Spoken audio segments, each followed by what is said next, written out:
Good afternoon, everyone, and welcome to today's Georgia Tech Supply Chain and Logistics Institute Lunch and Learn. I'm Sean McConnell, and I'm thrilled to have you join us for the next hour of expert insights and professional development. Today, we're pleased to welcome Dr. Matteo Lawrence, a global leader in supply chain innovation and industrial engineering. Dr. Lawrence is the full professor and deputy head of the Industrial Engineering Center at IMT Mines Albi in France, and an adjunct professor here at Georgia Tech's Physical Internet Center. He holds the Pierre Fabre Agile Supply Chain Chair. He directs several public and private research labs and is the founder of the International Scale Program. He is a prolific researcher and entrepreneur, and Dr. Loris's work bridges operations research, AI, and industrial systems, all with a focus on resilient, demand-driven, and digitally connected supply chain. He brings extensive experience with collaboration across many sectors. And so today, Matthew will be taking us on a deep dive into the challenges and opportunities that we might experience in today's ever-evolving supply chain. So without further delay, here is Dr. Matteo Loris. Okay, thank you very much for the introduction, Sean. So the ambition of this presentation today is clearly to investigate some recent supply chain stakes and to give some avenues, to explore some avenues for improvement in supply chain management and engineering.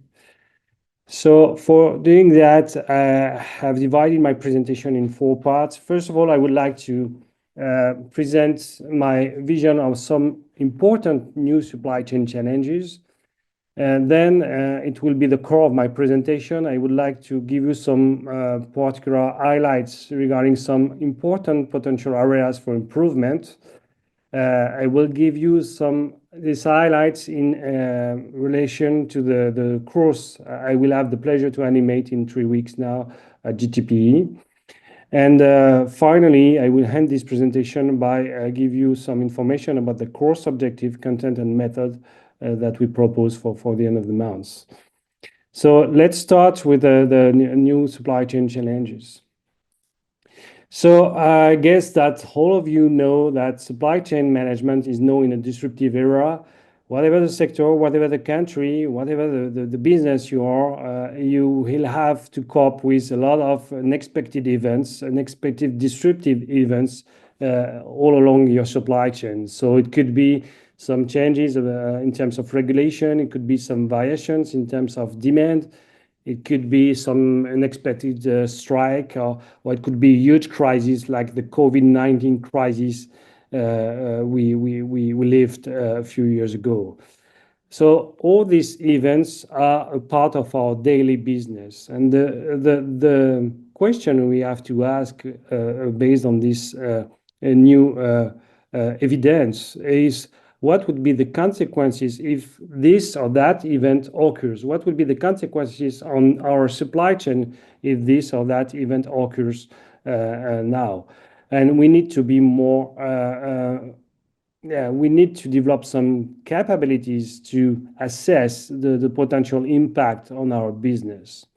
And the other question, which is also very important, is to prepare the potential response in case of this or that event occurs, because we don't know when, we don't know where, we don't know what exactly, but we know that we will have to cope with such kind of events. So we are moving in an era of what-if perspectives, and at least my vision is to notice that most of the decision support system we use in the current supply chain today are not really ready for managing this kind of situation. So based on this context and evidence, the question is now, what are the current supply chain challenges? So the first one, regarding my perspective at least, is to consider that this variability, this disruption, this crisis are a normality, are the new normality. And this is something that we have to consider as acceptable, okay? Whatever your position, whatever your supply chain.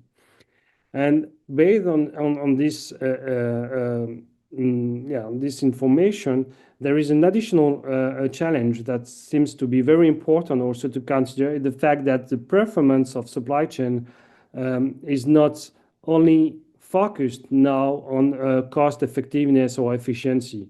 For a long time, actually, we tried to develop very good models, very good decision support tools to support the cost effectiveness of supply chains. But today we have to consider several other performance dimensions, several other performance criteria if we want to perform in a sustainable way. And that's really important to change the mindsets actually and to change the toolbox of supply chain managers and engineers if we want to consider this new reality. And the last thing, which is from my perspective very important to notice, is more an opportunity. During the last decade, particularly, a lot of companies have invested a lot in gathering data, in structuring data, in some big database, data lake, or and many other technical solutions. And today we can notice that data is almost everywhere in supply chains. So there is a kind of opportunity to exploit and to use this data in order to support decision-making processes. This is particularly true if we consider the huge possibility that artificial intelligence tools offer for supporting decision making. So that's for me the main challenges and stakes that we have to consider in the context of modern supply chains. So this new normal is traditionally called a VUCA world, okay, for volatile, uncertain, complex, and ambiguous world. And in the context of the supply chain, this VUCA world has some features, but um,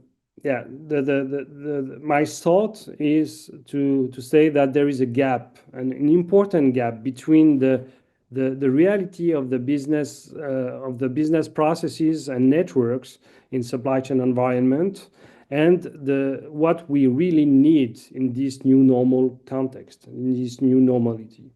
Basically, if you consider the current supply chain processes, they are almost everywhere very deterministic, very procedure driven, very asynchronous, while they should be much more stochastic, data driven, and live and adaptive in real time, okay, which is something that we need in the context we described before. Of course, today we know, and sometimes we have to manage some crises, but we like to do that through some firefighting behavior. It's particularly something we like to do in Europe or in the US. But we think that it should be much more powerful to develop a real culture of risk and opportunities to manage on a sustainable way, actually, all these viabilities and disruptions. In regards of the supply chain networks now, if you have a look on the design of most of the supply chain in various sectors, you will see that most of them are very rigid, very closed, very minimally connected. It means that if you have some critical aspect in your supply chain, probably you will sign a long-term agreement. Okay, you will sign a strategic agreement with some partners, and probably for the next 10 years at least. And this very rigid kind of organization is probably the opposite of what we need, okay, to support supply chain in the new reality by having something that should be much more flexible, open, interconnected, something which is more plug and play depending of the evolution of your supply chain, depending of the variation of the environment. And the same thing, okay, probably today supply chain are too much oriented on the management of resources, and particular critical resources. And we can imagine to move towards something that is more close to what we know in in the software industry, software as a service. We can imagine something which is more service oriented and more supply chain as a service. That's probably the kind of evolution that we need today if we want to enhance the performance and the sustainability of supply chains. So basically, if we consider this gap between the current status of supply chain processes and networks and what we can imagine has better options for them, we have to think about a potential solution to act beyond the current legacy supply chain dogmas and practices. And to me, there are four main levers that we can imagine to use and develop to improve the situation. This is the different things I would like to develop in the following of my presentation today, but also during the 3 days training that we propose in 3 weeks. So basically, the first one is to enhance the way we manage the demand and the demand estimation actually in the context of a supply chain. In all the decision in supply chain context and environment starts with an estimate of the demand and the forecast of the future demand. And probably on that aspect, I think that we do not benefit enough from the new technologies and the new opportunity that we have available, and probably we can do much better than the current situation. I will give you some insight afterwards. The second dimension is the data-driven. As I explained during my introduction, data is almost everywhere in supply chains today, but we must notice that we use this data and the huge amount of data. We don't use them very well in the decision-making process. So probably here too we can do much better. The third aspect is the risk-driven decision-making, how to develop a real culture of risk and opportunity management in the context of a supply chain to avoid using only the firefighting spirit that can work sometimes, but that cannot be very robust on a long-term perspective. And the last aspect I would like to develop with you today and during the training is the performance-driven decision-making. As I said, I think that the multidimensional performance is no reality, but here too we must notice that in a huge majority of companies, both in Europe, in the US, and probably elsewhere, are not able to put this into concrete things. So we need to enhance also the situation. So that's for the four main perspective I would like to present to you and develop in the following. I can add a fifth one, probably the most important one, because to me this is clearly a game changer. This is the hyper-connected supply chain. So this concept is very closely connected to the physical internet paradigm that the guys from Duratec know very well, and particularly the team from the Benoît Montreuil team.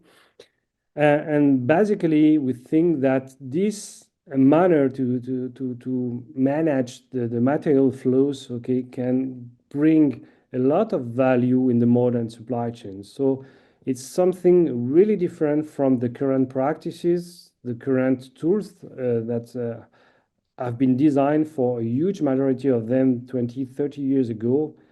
And we probably have to be inspired by this approach to enhance the way we manage and engineer supply chains today. So it means that we have 5 potential avenues for improvement. And in the following of my presentation, I would like to give you some specific examples of problematics that we can imagine to discuss and to develop in both by scholars and practitioners. So that's what I would like to do now. So let's start with the demand-driven decision making. And the first thing I would like to discuss is important difference between the sales forecast and demand forecast. It can appear a bit obvious, but the reality of the practice actually shows that most of the companies today continue to work on sales forecast processes and have this culture of using historical data from their home company and yeah, in the majority of the cases, actually, this historical data is only representative of the past invoices.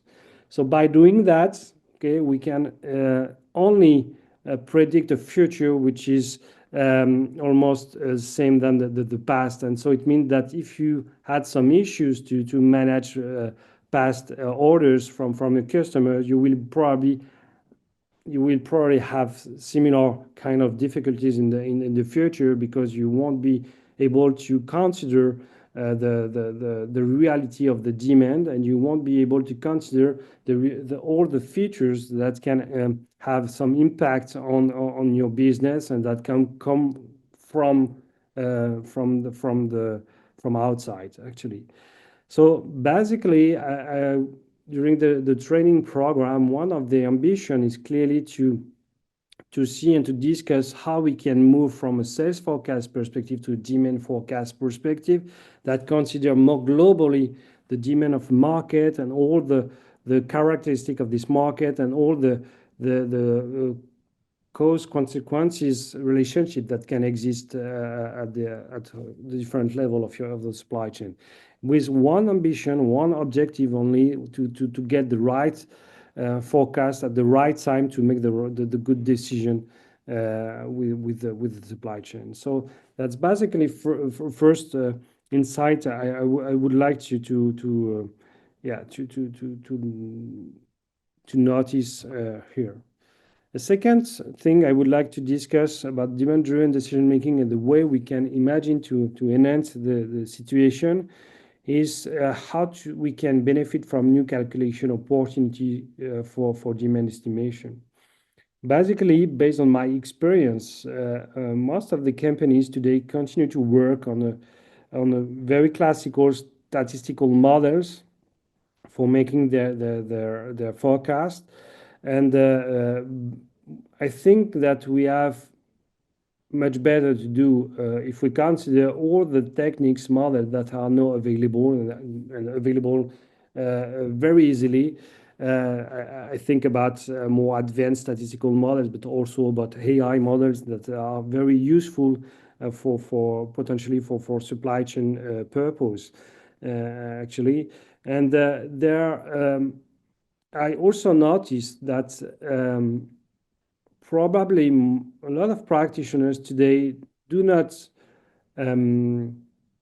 master enough actually the mathematical model that are hidden behind all these ERP systems and forecast systems that they have to they use every day. And in a lot of cases, I discovered that the demand manager, for instance, didn't challenge the parameters of their models and didn't challenge the models themselves. So I think we can do much better because we have more data available to do that. We have more different models to do that, and we have more possibility actually to use correctly those models in order to make very good demand estimation. So that's a second subject that seems to me a bit critical. Let's move to the data-driven issues. And so for the data-driven decision-making aspect, as I said before, actually data is now everywhere, and I think it's also true even for small and medium-sized companies. And we are now able to gather the data from the different information systems, ERP, WMS, TMS, and so on. And we are also able to gather external data under exogenous data that can be very useful for managing our supply chains. And all this data is here, is ready for being used. But here I'm forced to notice that very few companies today are able to use them in a proper manner to have them making robust decision in an unstable world. So basically, I think we can imagine to do much better, particularly with different we can imagine different use of the data in supply chain context.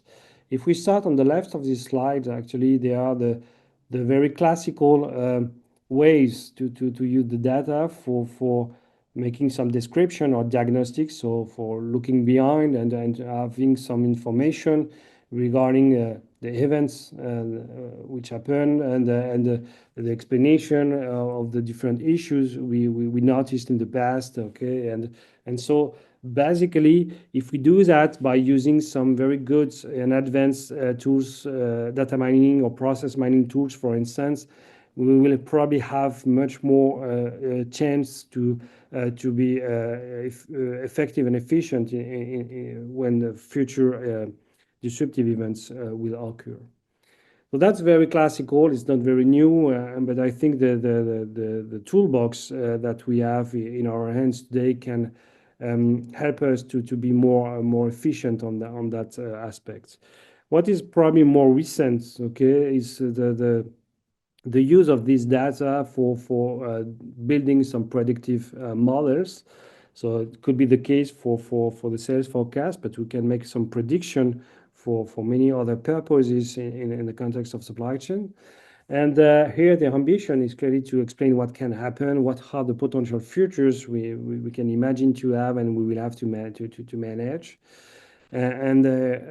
So that this is typically something that it is more and more used in practice. But here too, we have to consider all the assumptions that are hidden behind the models that we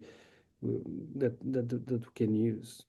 And the last step is the prescriptive models. Okay, so here is more the idea have to have some automatic recommendation. Okay, based a lot on AI models, but it could be also based on more traditional decision support approaches like optimization models, for instance. And so this is something that exists in the theory, that exists in academia, but something that has some difficulties to be transposed for real on the field. On the right of this slide, I just show you a framework that has been imagined and built by my colleague Frédéric Benaben. And actually, this framework is composed of two dimensions. The first one explains that the path between the data and decision through the information level, so the different step that we need to execute if you want to be able to support properly the decision making in the context in any kind of situation. And the other dimension shows the different usages that we can imagine for managing the supply chain more specifically. So the discovering, the planning, and supervision. So basically, if you have a look on this model and you start on the bottom left of this model, the main idea is to gather the data from the different information systems, devices that exist on your supply chain or on the environment of the supply chain in order to be able to model the current material flows and the resources and the ability that you can have in your systems in order to be able to support very efficiently some diagnosis of your system. In the middle, we can start to read this framework by the planning and scheduling systems that will consist in organizing and optimizing resources all along the supply chain. And if you are able to manipulate all this data properly, you will be able to digitalize actually this planning and scheduling organization in order to be able to orchestrate this directly on the field. And the last thing on the right consists in monitoring the supply chain in real time in order to consider the gap, the potential gap that can exist between the expected situation and the real situation, and based on these gaps to be able to adapt actually the behavior on real time and to perform whatever the situation is. So basically, this framework show you what we can imagine as a kind of target for supporting the supply chain management and today. And unfortunately, too, I think that these kind of systems exist only partially in supply chain. So we need to enhance the capabilities of practitioners in that direction, from my perspective. Let's move now to the risk-driven decision-making dimension with a question which is quite simple: how to cope with uncertainty. So here, this is quite classical now, but when we started to work on that 20 years ago, okay, we didn't speak about resiliency or agility a lot. But today, I think all of the supply chains try and want to enhance their capabilities in matter of resiliency and agility. From our perspective, resiliency is the combination of robustness capabilities and recovery capabilities. Robustness has the ability to avoid strong impacts on the system in case of disruptions, and recovery, the ability to allow getting back to an acceptable situation after a disruption. I insist on this word, on acceptable situation. The idea here is not to necessarily going back to the previous performance level, okay, as it is shown on the schema on the left. Actually, we can imagine to go back to a different level that can be defined as fragility or anti-fragility of your system. So that's typically the resilience is clearly an objective for a lot of companies and supply chains today. There are some questions to put this into concrete and to have to have some reality behind the concept of resilience. If you consider agility, and here we can define this by a combination of detection and adaptation capabilities. Detection is seen as the ability to notice something is different from the expected situation. So the point is to be able to measure the gap between the expected situation and the current situation. And the second aspect is the ability to modify the ongoing processes to solve the unexpected situation.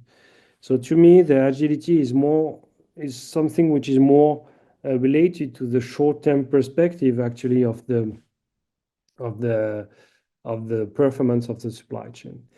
An issue is that if we want to be resilient or agile, actually, we need to think about all these capabilities, but we need to not to forget actually the historical capabilities that support the performance of the supply chain. I mean that we need to do that fast, we need to do that efficiently in a cost-effective manner, and we need to be effective in terms of quality of service. So that's the challenge, to mix all this performance perspective all together.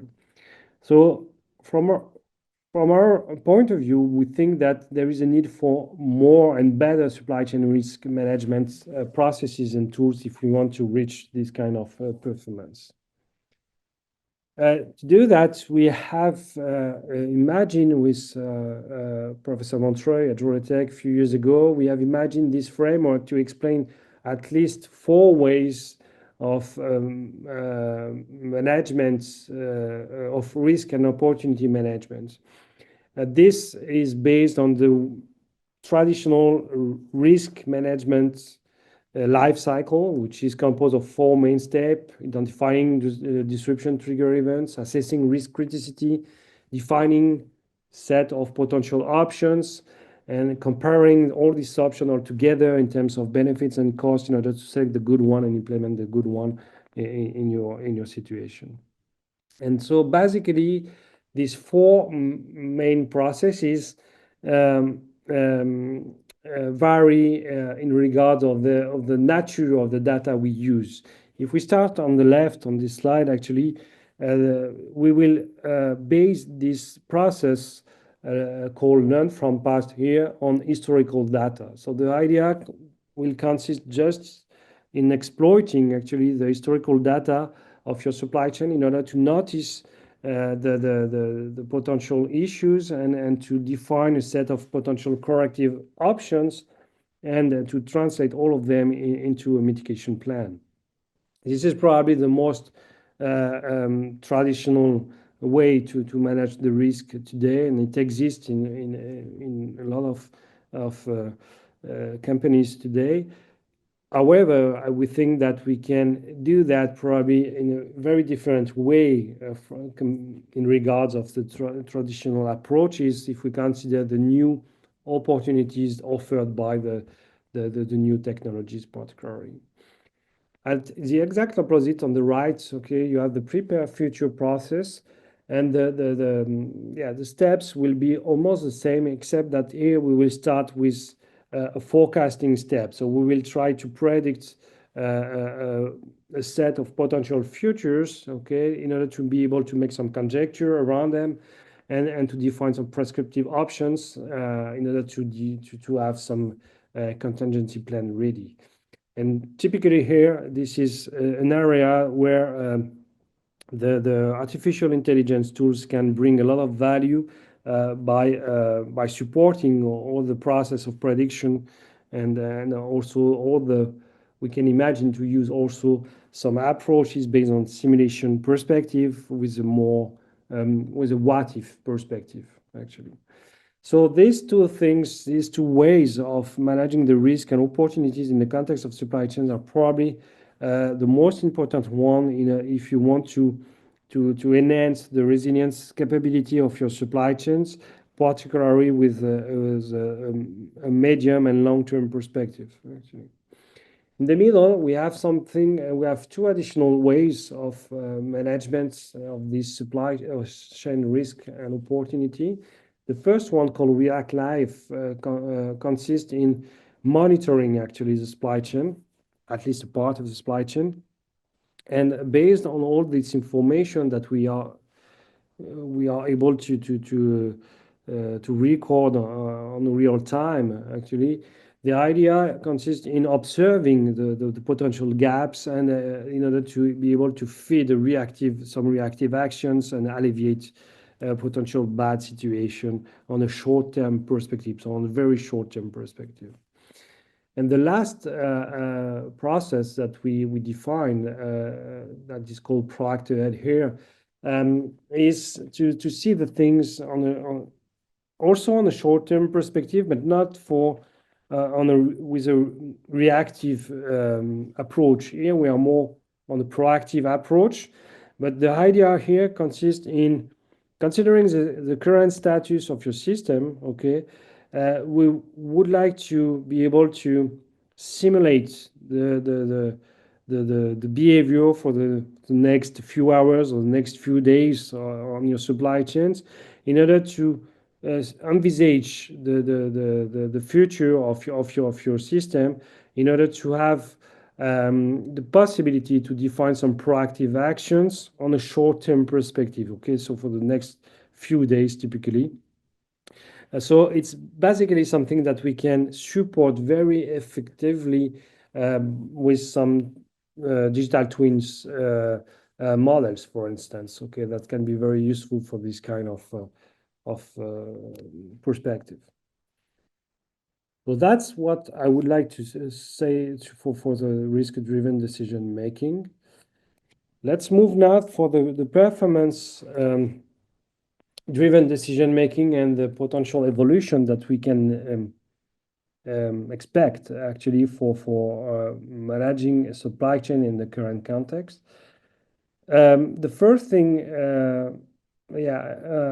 I want to highlight here is I think that the triple bottom line that I guess all of you know is becoming a reality. It means that even if we discuss about triple bottom line in various sectors and activities, and particularly in supply chains for years now, I think it was not implemented actually, or very few, and we continue to manage the supply chain mainly on with a profit perspective, with the objective to increase the cash flows, to increase the profitability of our system.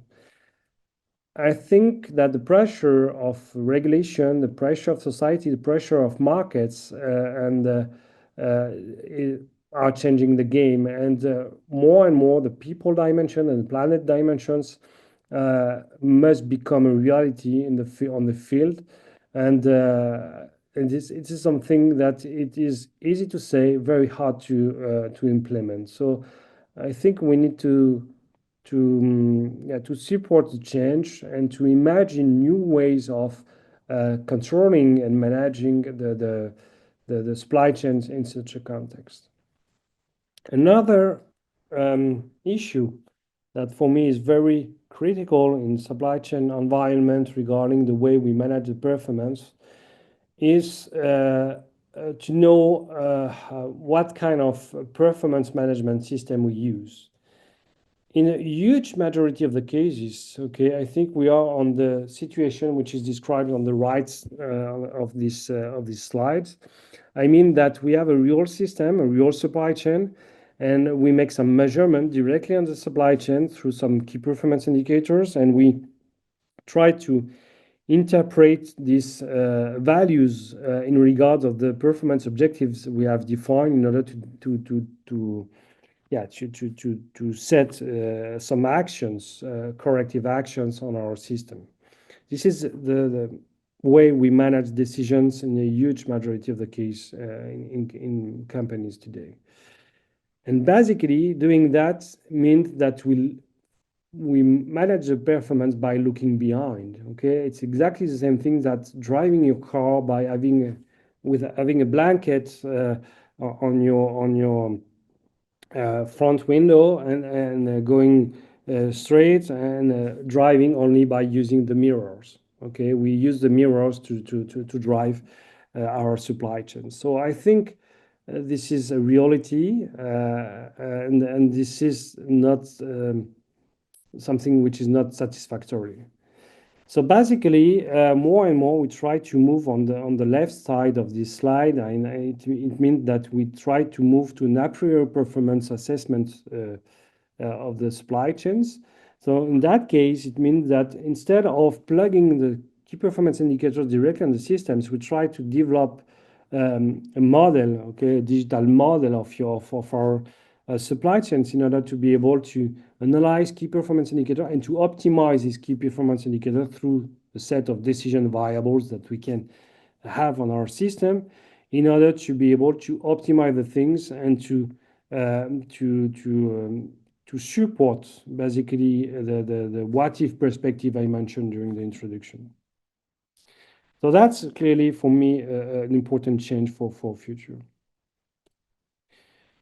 Okay, let's move to the final part of my presentation, which is about the hyper-connected supply chain.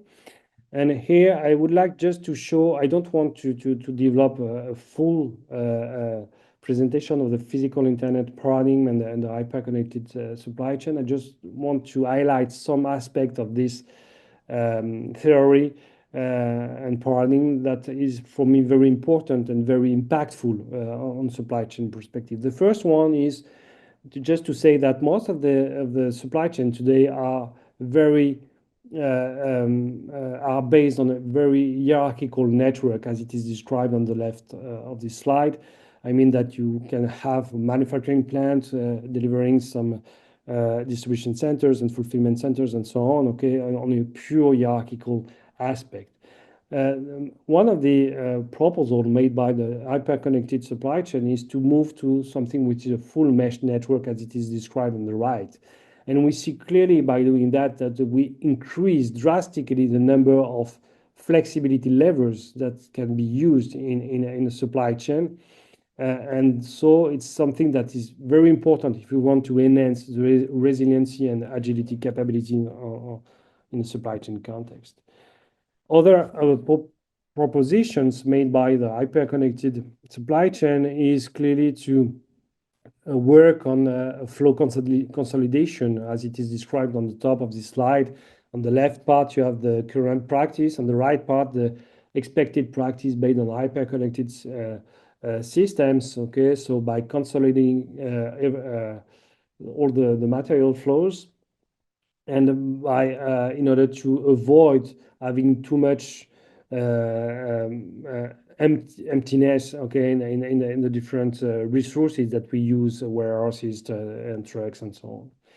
So that's something that has been studied a lot, and we have demonstrated, and many researchers have demonstrated the impact, the positive impact of using this kind of strategy in context of supply chains.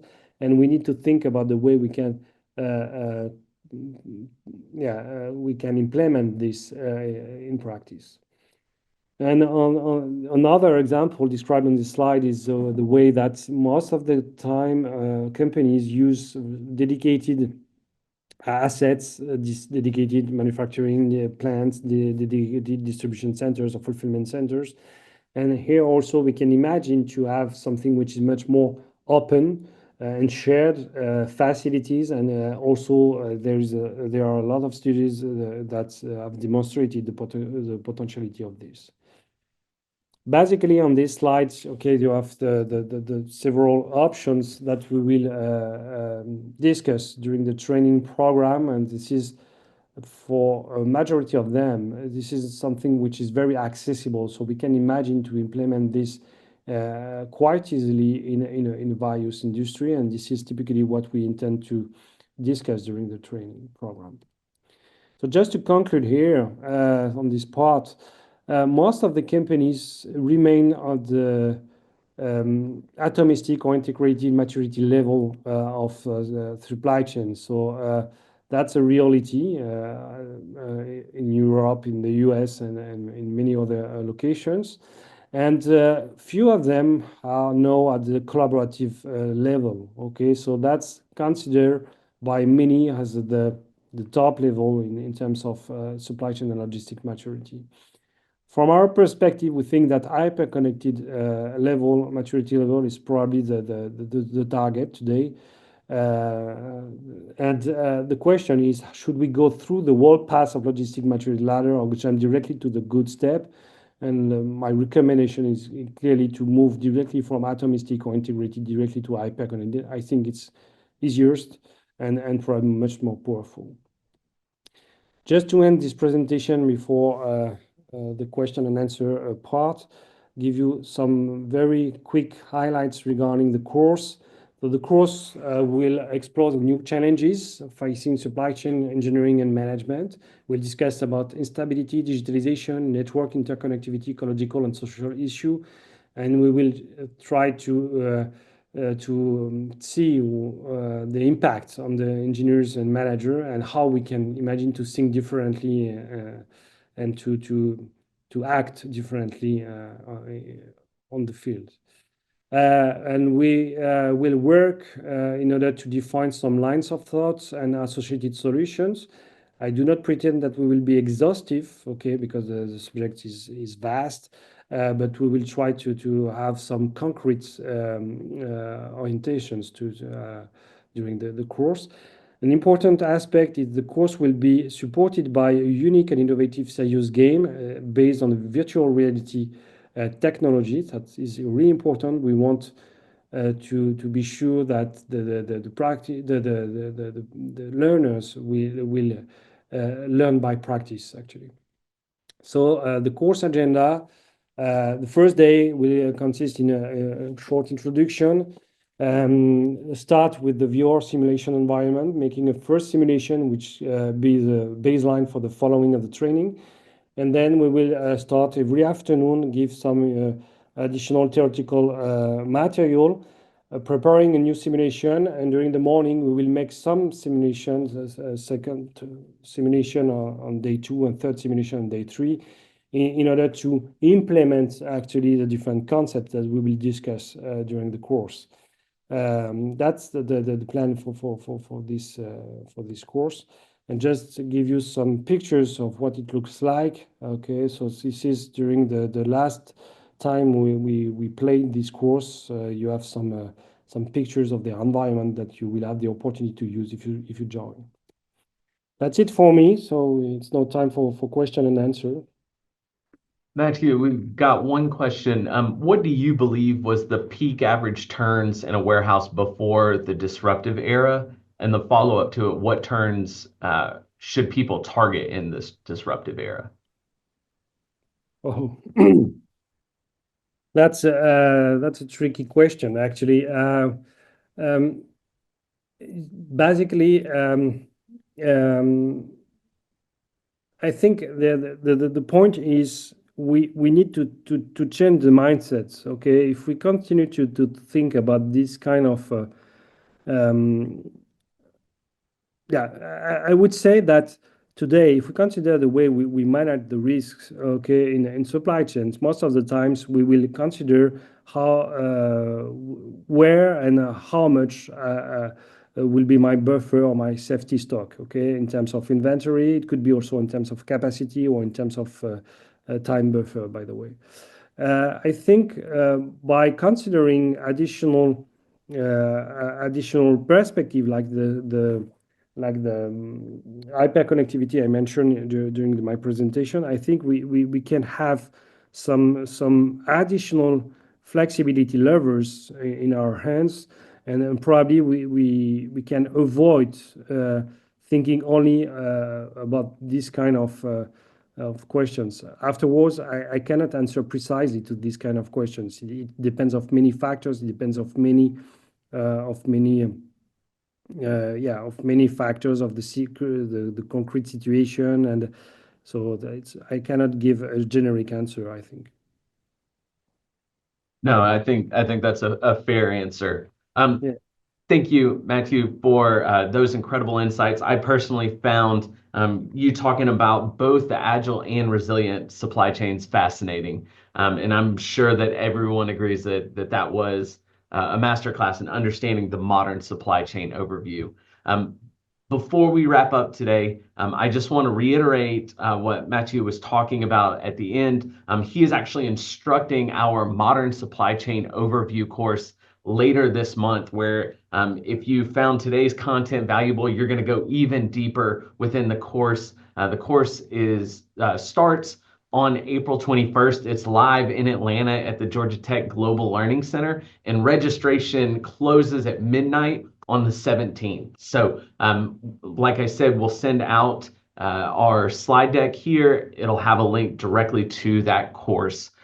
Looking ahead, our next Lunch and Learn is on May 1st at noon Eastern Standard Time with Brian Weaver from Georgia Tech, along with our own Chris Gaffney, the managing director of the Supply Chain and Logistics Institute. And they're going to dive into how developing your supervisors and your team leads directly impacts operational effectiveness, how it impacts employee retention, and ultimately bottom line results. And so you'll learn about why organizations that prioritize that frontline leadership consistently outperform competitors in today's complex supply chain environment. So mark your calendars for May 1st at noon. It promises to be another can't miss session. We will have the registration link along with the packet with the slide deck that follows up. Finally, I want to thank everyone for joining us today. Thank you for investing your lunch hour, not only in professional growth, but in this continuous learning. It's one of the things that makes the supply chain community so dynamic. So, quick reminders, the recording and the PDF of the slide deck will be emailed early next week. Check out our website, scl.gatech.edu, for more information on how to register for Matthew's course or any of our professional education offering. And then don't miss our next Lunch and Learn on May 1st. Until then, stay curious and we'll see you next time.